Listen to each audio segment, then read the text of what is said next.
If you want to support me on Patreon, click the element on the end screen. Hey guys, what's up? Tyler here.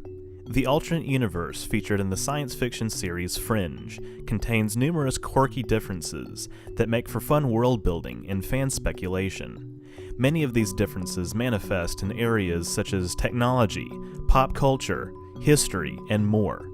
While not always as pertinent to the plot as other deviations, such as universe-crossing technology, shape-shifting human-machine hybrids, and, of course, Zeppelins, these idiosyncrasies contribute to an interesting background aesthetic that makes the world feel lived in. A lot of these differences are minor, such as the release dates of albums and different color schemes for comic book characters, but many others point to major alterations to history, including the survival of President John F. Kennedy, as well as events dating back to the 19th century, in particular that Andrew Jackson was never president. While these fun little details are often played for a chuckle, they point to a broader discussion to be had about how the show handles the butterfly effect, the idea that small changes can have immense ripple effects over time. One occasionally overlooked area where the Fringe writers made clear attempts to distinguish the alternate universe from our own is geography. Most of these geographical differences are showcased on a large U.S. map in Secretary Bishop's office at the Department of Defense headquarters. I've made videos in the past diving into theories about the alternate state borders, which you can watch along with other episodes of my docuseries, Constructing an Alternate Reality. But today I want to explain why I think this map, while intriguing, is way more convoluted than necessary, even for a sci-fi TV show, and how it relates to the way Fringe handles the butterfly effect. Now, this is just my opinion, but I think that Fringe's alternate US map is indicative of a rather lax attitude towards continuity when it comes to the show's props department. Okay, that might sound a little harsh, since obviously the writers way more often made earnest attempts to preserve continuity, but there are certainly a number of inconsistencies when it comes to the alternate US map, as well as the number of stars on the American flag. For example, in the two-part Season 2 finale, Over There, we see members of Fringe Division on the other side responding to an anomalous energy signature in Brooklyn. Very clearly, we can see the map on the large screen bears the same state borders as on our side, at least on the eastern half of the continent. The uniform patches are also adorned with a 50-star flag, but it's the same episode in which we are introduced to the Department of Defense map, showcasing Fringe events and quarantine areas. Just to give an overview, the major differences on this map include the following. The state of Washington is instead known as Southern British Columbia. California is missing most of its western half, possibly due to a major earthquake.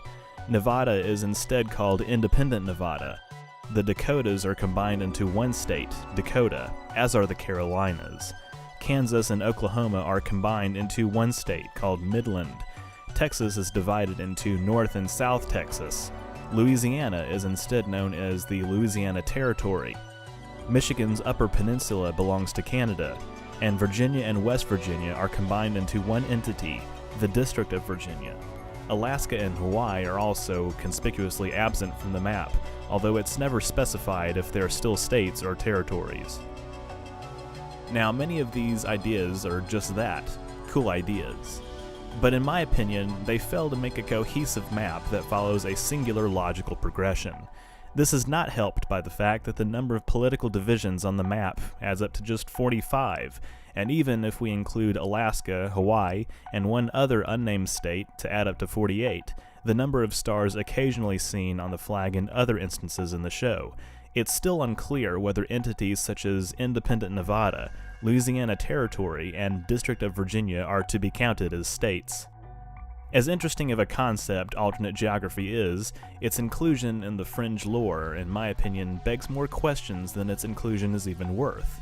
Series co-creators Roberto Orci and Alex Kurtzman, along with executive producer Jeff Pinkner, made it a point to use various other deviations for clear storytelling purposes, usually to demonstrate that the alternate universe is somewhat more hopeful than ours. Said Orci in an interview, "You only want to change something if there's a really good thematic reason to have it be different. It can't just be red is blue just for fun. Let it really resonate, because it's something major, like what you see in that paper. Referring to William Bell's newspaper in the Season 1 finale, "There's more than one of everything." One of the earliest examples of this thematic device is the stunning pullback shot of the Twin Towers in that same episode. Considered by many to be a bold move that could have easily backfired, this shot serves as a pivotal turning point for the series, bringing the audience through the looking glass, so to speak. But above all else, there's purpose to it. Even other noteworthy differences, such as elder statesman JFK or Eric Stoltz starring in Back to the Future, while not as relevant to the plot, still have some rhyme or reason associated with them. The same can't be said, I'm afraid, for entire state borders being shifted around. The emergent butterfly effect associated with such changes would be substantial, and we're never given any indication as to why we should care that Midland is a state. As I've alluded to, Fringe's relationship with the butterfly effect is complicated. Essentially, what we see is a universe where the effect is actually minimized. We mostly see the same characters, the same cities, the same TV shows, the same presidents, save for a few obvious differences. Realistically, a world that diverged from ours as far back as the 18th or 19th century should be virtually unrecognizable. But given the infinite number of possibilities, it's clear that what we see is a universe where people simply made the same choices in some instances and different choices in others. That said, I don't really like this map anymore. It kind of annoys me. Again, I can appreciate the intentions behind its creation, but a change as simple as combining the two Carolinas or revoking Louisiana's statehood would cause immense changes to history that, even if present, are not borne out entirely to their logical conclusions. The Crown Province of Carolina split as far back as 1712, which would actually predate the two universes' divergence, according to the comic Beyond the Fringe. Thus, the two colonies would have had to enter the Union as one state, which would be out of character for two governments that split over cultural and economic differences, or recombine during a radical reconstruction after the Civil War, which could also explain the absence of West Virginia. This would affect not only state and local politics, but throw off the pre-war slave state-free state balance, composition of the Senate, and more. The point is that these differences would implicate such major alterations to U.S. history that are never expounded upon. It's true that we don't know the exact nature of the Civil War in the alternate universe, nor do we really need to. But the thing is, even implicating variations to such foundational events early in American history could potentially render the world unrecognizable after a certain point. But instead, things are similar enough that, for example, Obama is still elected president in the show. In any event, the fact that we see many more instances of the U.S. retaining its normal shape means to me that at least some portions of the map in Secretary Bishop's office ought to be disregarded. For the record, the only other on-screen indication that any states are actually different is a billboard for the state of Midland in one episode, as well as hints that North and South Texas are in fact separate, but that's about it.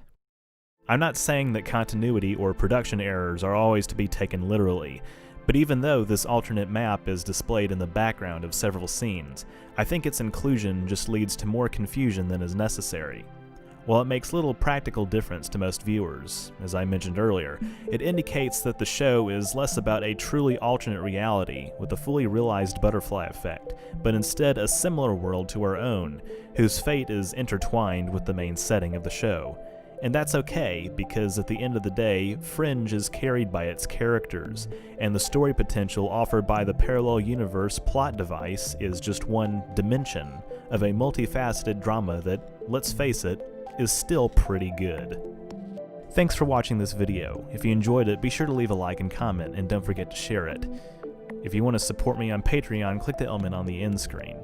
If you like merchandise, head over to the Orange River Productions Teespring store at teespring.com/stores/Orange River Productions, hyphens included.